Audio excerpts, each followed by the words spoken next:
حتى تقوي علاقتك بالله ونكون مركزين شوي، صلواتك الخمس في وقتها، الصلوات الخمس.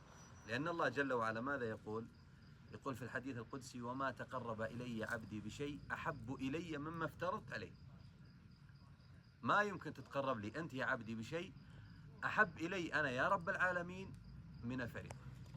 ولهذا للأسف اليوم بعض الناس تجد أنه مثلا يعني يتصدق على عامل على مسكين هو مقصر بالصلوات، يفعل نوافل عبادات وهو مقصر بالصلوات، يشوف أعمال يعني يسيرة لكنه هو مقصر بالأصل اللي هو العمود الفقري اللي هي عمود الدين.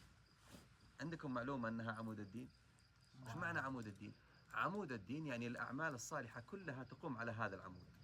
طيب لو سحبنا العمود، شوف التشبيه النبوي، عمود الإسلام قال وعموده الصلاة، لما ذكر الدين قالوا عموده الصلاة.